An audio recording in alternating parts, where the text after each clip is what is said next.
Tuli ku mukutu gwaffe ogwa Standard News nange na Element Man muzzukulu wa Mugema nyongera okubibaza omubale genda maaso n'okubeera nti tulaba wakati mugenda maaso n'okubeera nti tubaweereza ate nkusaba subscribinga olaikinge ate naawe osharinge n'abalala bagende maaso n'okubeera nti batulaba nebaza mwenna abagenda maaso n'okubeera nti mutufollowinga ne mutugoberera naffe tusalawo okubeera nti tubawa byonna bye musaanidde okubeera nti mumanya olunaku lwaleero era nkusaba gwali eyo muna Uganda leka kwetuulako jangu osobole okubeera nti oyingira ekibiina ekya Fidelity Investment Group kino nno kikutegeeza gwe muna Uganda nti basooka kusomesa n'oyingira nga weesiimidde tosobola kuyingira nga tebakusomesezza tosobola kuyingira nga tebakusomesezza jangu okyuse obulamu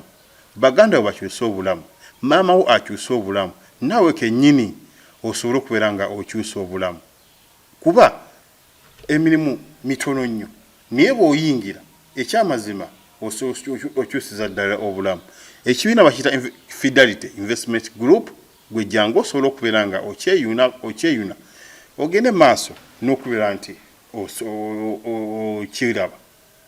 nze da Element Man muzzukulu wa Mugema olunaku lwaleero nkututte saagala kubeera nga nkuliisaayo poliisi yagenze okubeera nti ekwata munnansi w'eggwanga erya Kenya ono nno yabadde akoze omupango oba olukwe okugenda maaso okugyawo obulamu bwa munne ono nno ng'ensawo entabwe eva ku nsonga za kubeera nti yagaana okugendera ku biragiro bye munnansi w'eggwanga lya Kenya ono nga ye Ali Nur Hassani nga wa myaka 39 ng'ono nno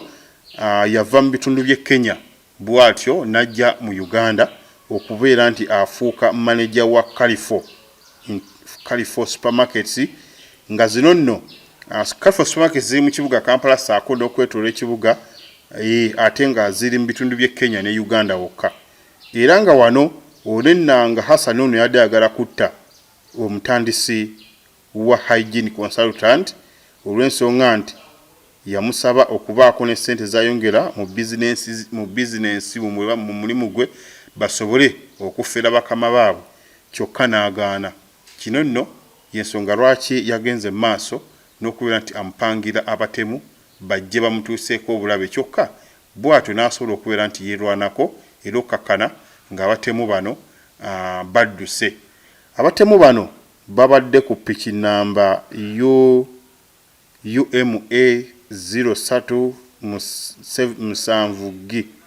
era gipi era nga bano bazze bawondera omukulu ono gwe bayita Kasule Moses nga ye director oba ye mutandisi wa hygiene consultants era nga bano wakati mu kumulondoola mulwadde okumutuwako ne bazikiza amatala ga piki bwe batyo ne batandika okumukolako obulabe okakana nga basize endabirwamu ye ey'emmotoka wamu n'okuba amagi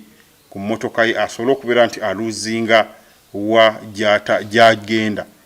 era wano omukulu naye yagezezzaako okubeera nti yeerwanako wakati mu kkuba eŋŋomba badduukiriza okujja nga kwotadde n'okubaako amasimu gakubamu n'enduulu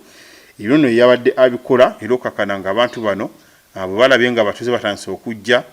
ne basulawo pikipiki era nga wakati mu kudduka wano nno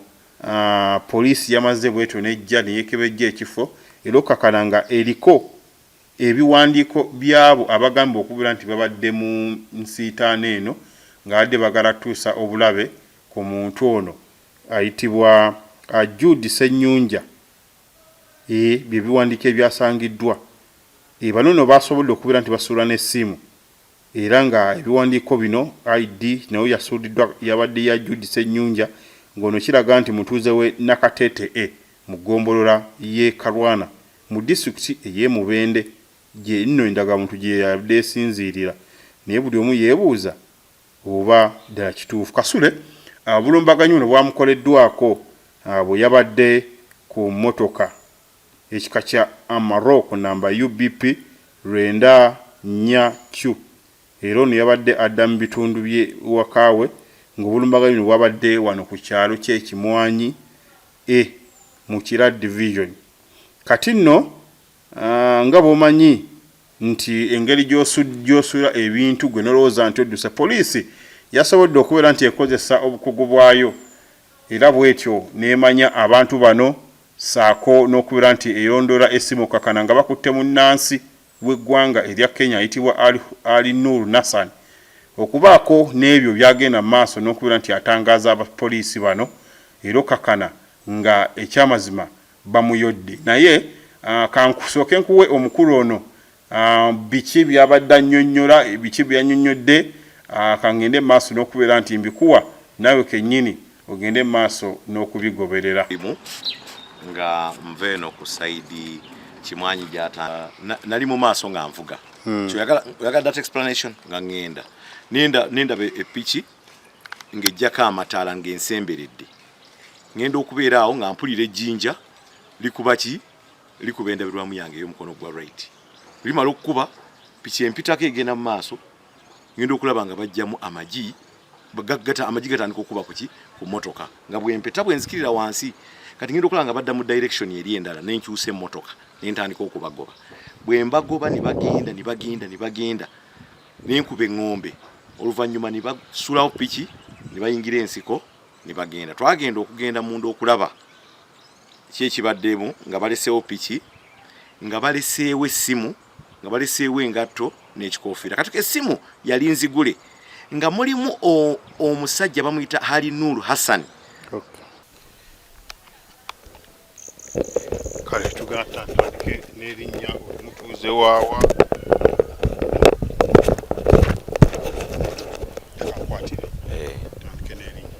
amannya Moses Kasule era nga ndi mutuuze w'Ekimwanyi ndi mukozi mu Kimwanyi kisangibwa wano mu Kira division kyekimu ku byalo ebiri wano era nze ndi mutuuze waakyo omukuukutivu mu mbeera eyo ekiro ekyakeesa olunaku olwokubiri olw'omwezi ogwa Juni ekiro ku ssaawa nga 3 nga zaakawera 3 nasanga abasajja wano nga bali ku booda nga bangoberera nga ne bakuba emmotoka ku saidi ya Mira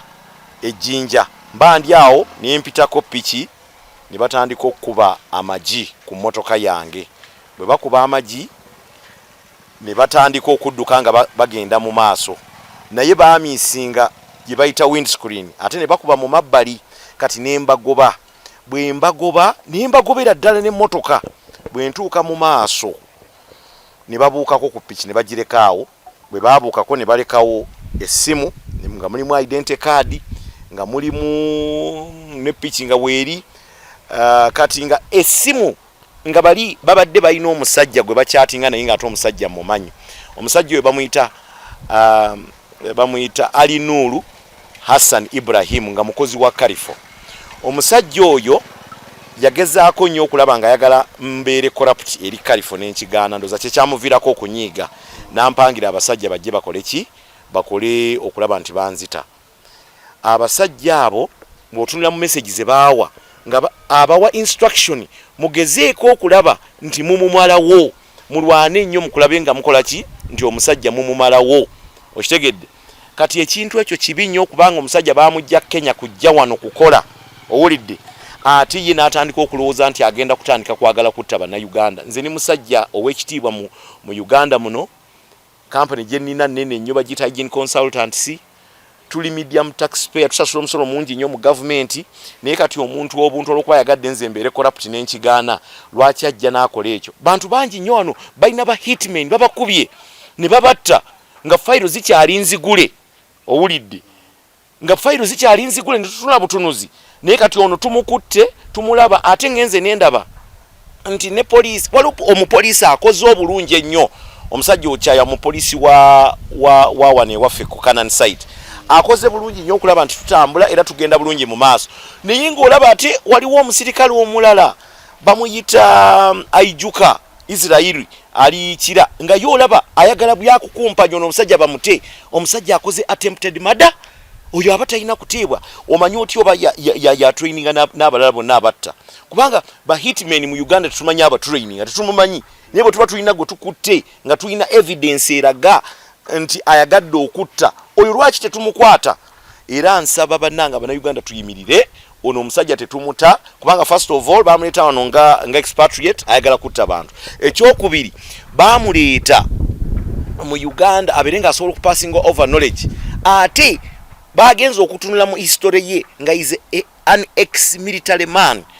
from the Kenyan forces. So abantu nga bano bajja ne bonoona akatali. Imagine nze I employ over 1,800 people. Abo bonna baali baddewa abana Uganda. Naye omuntu omu ali awo atolaba abapolisi bakumpanya naddayo omusajja gwe bayita Israeli ajuka. Abasajja abapolisi ngabo tetubaagala. Okitegedde ni waliwo omwami bamuyisa okyaya alemeddeko n'agamba no, this is unacceptable. Ono tulina omukwata, tulina omutwala mu kooti. So nsaba bannanga batulaba bonna ono omusajja hali Nuru Ibrahim Hassan addo omukozi wa oba mukozi akyali mukozi wa Karifu, nsaba bannange bamukwatire ddala. Bamutadde ku Canaan police station gye eri bamukutte tebamuta. Abantu nga bano tetubeetaagira ddala mu Uganda. Uganda president agamba bane muveeyo mukoli nze nvuddeyo ng'omuna Uganda wa bulijjo nkola twale ekintu mu maaso ate mwagala kututta busi. Owulidde soka mu mbeera eyo siri musanyufu era ngambira ddala banaye mujje tuyimirire ffenna bannamateeka banna government buli nayinza okuvaayo mujje tuyimirire to making sure nti abantu nga bano baagala okumalawo Uganda. Kuba bayinza okuba nga bali muno nga babaleeta bono n'ekonomi zaffe naye nga tetumanyi balaba gwe okula bakugoberera yo okuŋŋamba nti nze mbeere corrupt mu Karifu n'enkigaana kiriko bubi ki? Karifu zino supermarkets nnene ziri mu Kampala omuzi supermarket nga 7 ninayo contract nze nkirininga Karifu ezo zonna okulabika nga bwe zirabika. Kati yenga ayagala nnyo mbeere nga nkumpanya mu mpapula na biki n'embigaana kubanga tulwanisiza obulyake si bulungi. Owulidde era nyimirira wano ng'omuntu atagenda kukkiriza bulyake naye ate era omuntu alwanira omuna Uganda owa bulijjo bano abantu tebalina kubeera mu ekonomi yaffe bano. Lwaki olowooza nti omukoloni yali ayagala kutta? Okwagala okunzita nti lwakuba ŋŋaanye okukola ebintu by'ayagala tubeere nga tukumpanya kampuni eri abeere nga afunamu ssente. So ekyo n'akifuula olutalo olw'amaanyi n'atuuka n'okuba nga ampangira ba hitmen. Yes. Kati kiki ekyakulowoozesa nti abantu bano bali kuggwe balondoola gwe? Anti bwe twagenda bwe twalonda essimu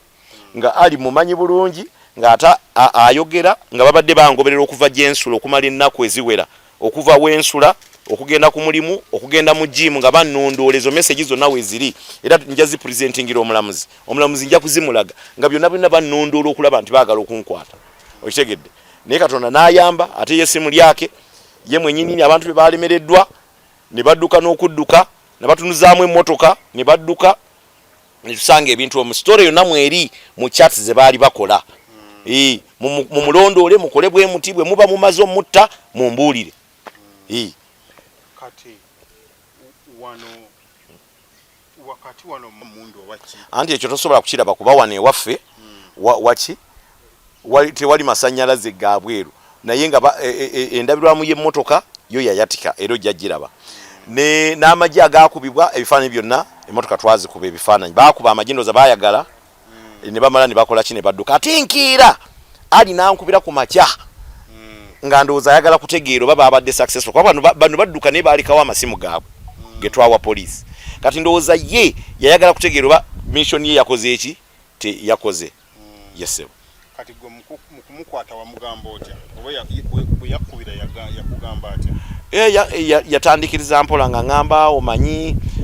abakozi bo tebakola bulungi ate n'ekyokubiri oyina mmero gye wawandikira bakama bange nga sinsanyufu ate nagoba omukozi wo olabika oli munyiivu lwakuba nagoba omukozi wo ne mugamba ne ali omukozi wange Yesu wamugoba ne mu bantu abasinga okwagala okukumpanya gwasinga era omanye enkolagana yaffe okubanga mbi tetukwatagana bulungi lwakuba gwe oyagala nkola ebikyamu naye nabigaana. Okitegedde so ndowooza ekigendererwa kye mu kukuba essimu eyo kwe kulaba oli gwe twapulaninze eggulu twamumazeewo ate nga maze emyezi 8 nga soogera naye kati lwaki okeera ku makya n'onkubiranga ekyo kyabaddewo ate ne tugenda okulaba mu ssimu muli nga bano badde obawa instructions okulaba nti batta omuntu. Yes. Kati bano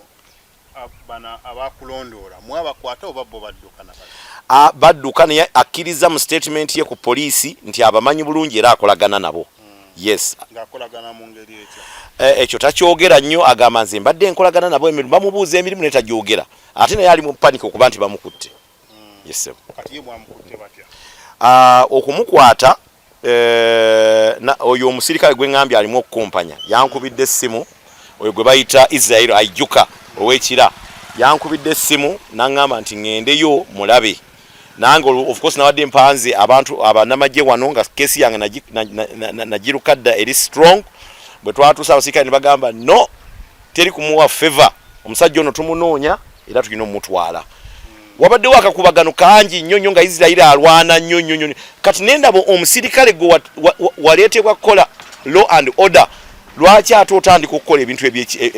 ebitakwatagana ekyo nakyo njagala bannange abatutwala ba administrator abasirikale tubayambe bategeere omulimu gwabwe otegedde naye mwami okya yalemeddeko n'agamba nedda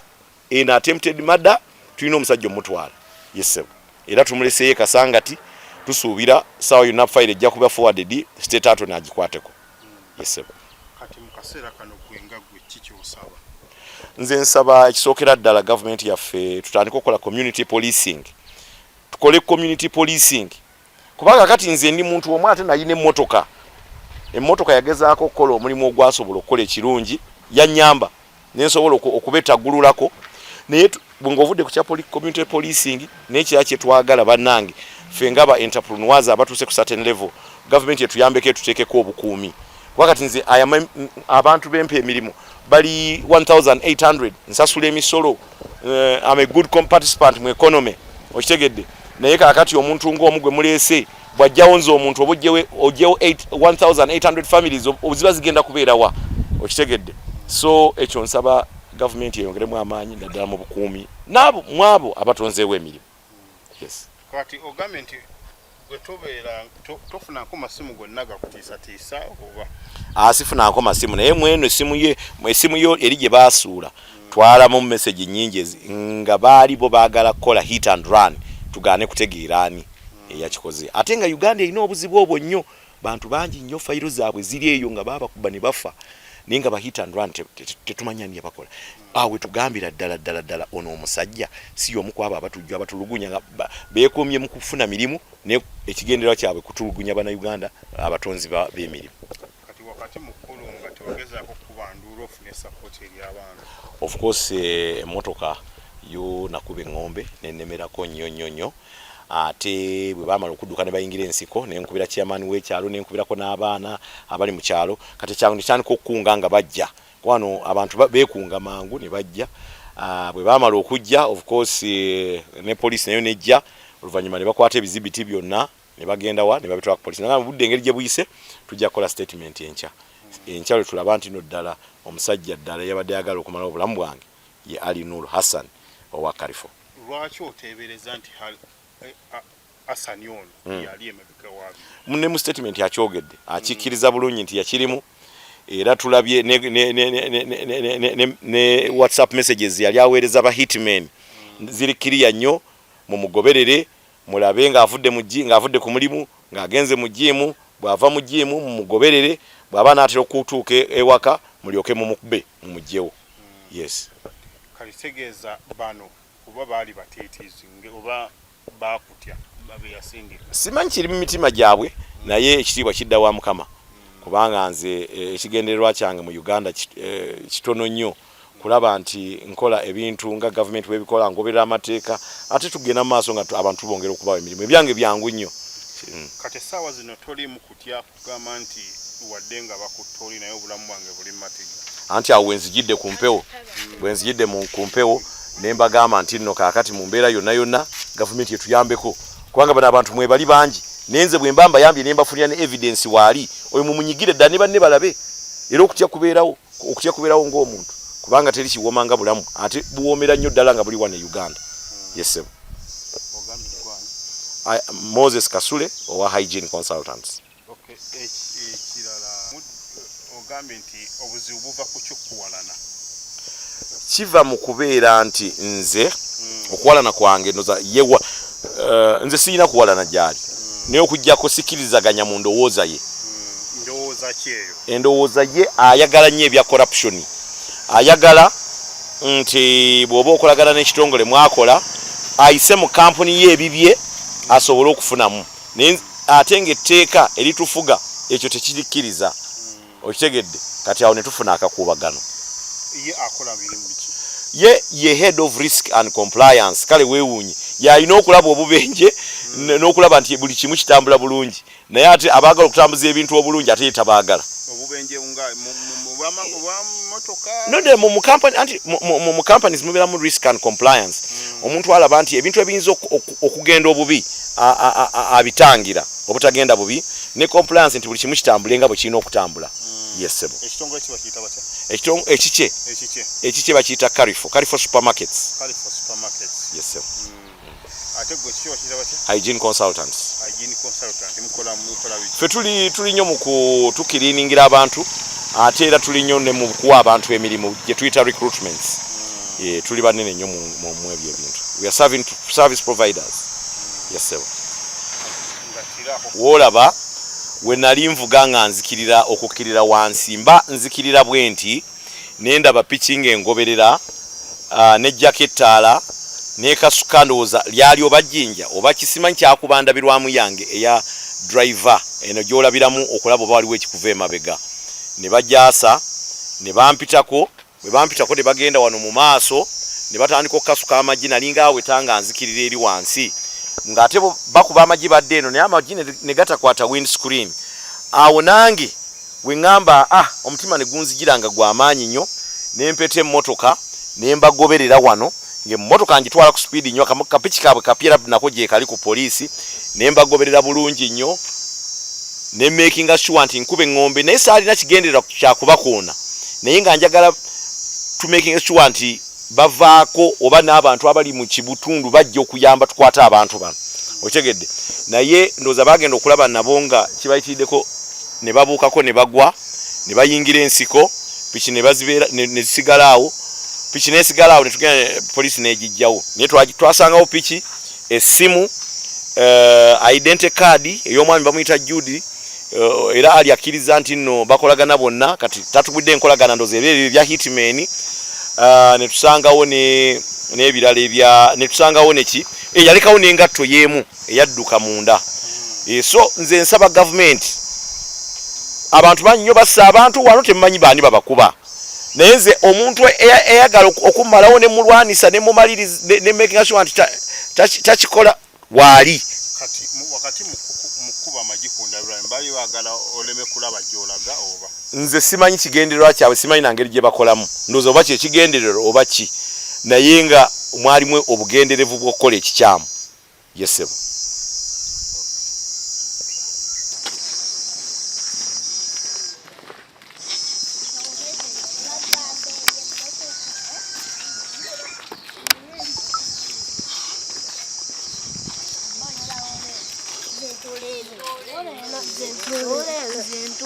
eno ye motoka gye nalimu era otunuulira wano we basooka okuba nga bakuba simanyi kye bakozesa kuba neyatika oluvannyuma amagi ne bagakomerera kuno nga mayitirivu nnyo bakomererako ddala amagi mayitirivu era okwo kwenva nenkyusa emmotoka nenkola ki nembagoba experience yali nnungi naye okulaba nga abasajja nga bano bali mu Uganda ekyo nsaba bannange gavumenti yaffe ennungi ennyo abantu bano tulina kukikkiriza era nze ndi mweteefuteefu okubeera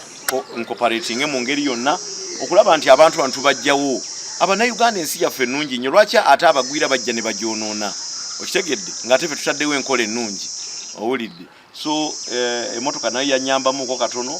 kampuni nyampa emotoka nnungi so ndowooza baakuba ennyo ate n'okubagoba wano kyanyanguwira mu ngeri emu oba endala motoka kika kyeno ene motoka bagiyita Volkswagen Amarok motoka nkola y'Abagermany kaita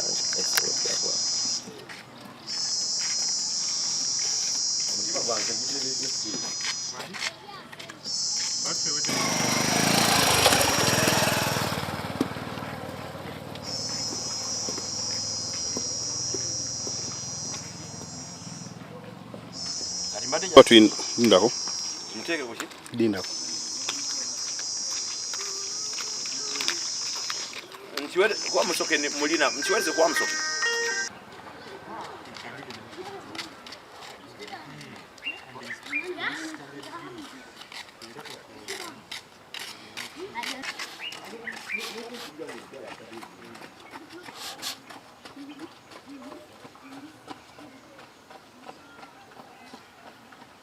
ndoza muulidde omukulu ono